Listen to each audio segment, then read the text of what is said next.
नमस्कार दोस्तों, स्वागत है आप सबका आपके प्रसिद्ध प्रोग्राम डेस्टिनी मंत्रा में।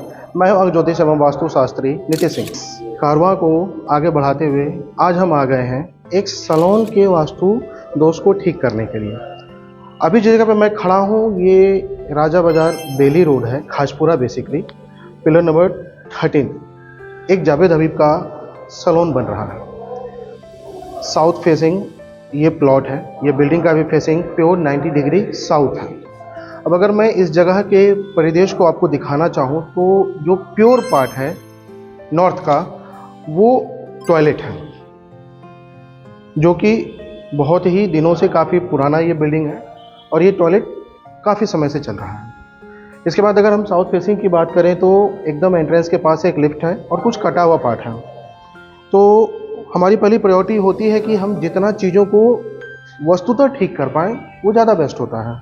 बहुत समीकरण लगाए बट बिल्डिंग क्योंकि काफ़ी पुराना है और बहुत पहले का बना हुआ है, हम टॉयलेट में किसी तरह का एडजस्टमेंट नहीं कर पाए। और क्योंकि लिफ्ट अपनी जगह पे है, ये मल्टी लेवल का बिल्डिंग है, कई इसमें फ्लोर्स हैं, तो उसमें हम किसी तरह का बदलाव नहीं कर सकते। तो हमने क्या किया कि इस पूरे एंटायर प्रीमाइसेस का जो प्योर 90 डिग्री एरिया है उसको निकाल लिया। इसको आप ठीक तरीके से और तब समझ पाएंगे जब आप देखेंगे यहाँ पे आपको एक कट दिख रहा होगा। हम यहाँ पे क्या करेंगे, पूरे के पूरे लाइन में हम कॉपर और चांदी का तार लगाएंगे, जिससे क्या होगा कि ये जो टॉयलेट का नेगेटिव पार्ट है ये कट गया। सेम इसी तरह का एक और पार्टीशन हमने उस साइड भी साउथ के पास जो लिफ्ट के बाद का एरिया है वहाँ पे हमने दिया है। वहाँ पे भी हम कॉपर और चांदी का तार लगाएंगे और कुछ तरह यंत्र लगाएंगे, कछुआ और गोमती चक्र वगैरह।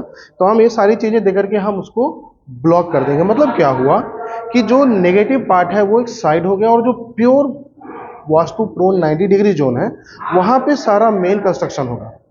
जिससे क्या हुआ कि जो मेन दोष था वो हट गया। उसके बाद जो डिफरेंट सेगमेंट सैलून के होते हैं, जैसे ब्राइड रूम होता है, शैम्पू स्टेशंस होते हैं, वुमेन्स का जोनोलॉग है क्योंकि ये यूनिसेक्स सैलून होगा मेन एंड फीमेल दोनों के लिए। तो आइनों का एडजस्टमेंट क्या होगा, कौन सा जोन किसके लिए ज़्यादा बेस्ट होगा, लेडीज़ के लिए कौन सा जोन अच्छा रहेगा, मेंस के लिए कौन सा जोन प्रेफर्ड बेस्ट होगा, ये सारी चीज़ों का हमने वास्तु के अनुसार जो बेस्ट एडजस्टमेंट होना चाहिए था वो कर दिया। एक पार्ट हुआ एडजस्टमेंट, दूसरा पार्ट रेमेडीज़, कि हम कैसे रेमेडीज़ के माध्यम से यहाँ के नेगेटिविटीज़ को बैलेंस कर सकते हैं। तो एक कि हमने दोनों साइड से कट करके जो प्योर 90 डिग्री प्रोन जोन है हमने वो निकाल लिया और इसके अंदर सारा का सारा मेन फ्रेम वर्क होगा। और जो बच जा रहा पार्ट उसमें जो नेक्स्ट आइटम जैसे हमारा पेंट्री पार्ट हो जाता है या फिर हमारा स्टोर पार्ट जो कि यूज्ड आइटम जो हमारा, जिसको हम कई बार कचरा कह सकते हैं, वो सारी चीज़ें हम उसको सब जगह पे स्टोर कर सकते हैं। तो कुछ इस तरीके से है। इसके बाद क्या है कि पूरे के पूरे जगह के ऊर्जा को मेंटेन करने के लिए हम लोग करते हैं पिरामिड थेरेपी। तो पिरामिड थेरेपी कई बार लोगों के दिमाग में होता है ये तो ज़मीन के अंदर ही होता है, ऐसा नहीं है। हम अभी इसमें जो है सेकंड फ्लोर पे खड़े हैं, हम यहाँ पे भी पिरामिड थेरेपी परफॉर्म कर सकते हैं। वो क्या होता है, कैसे होता है, हम क्या कर सकते हैं जिससे कि हम वास्तु दोष को बैलेंस करें, आइए देखते हैं।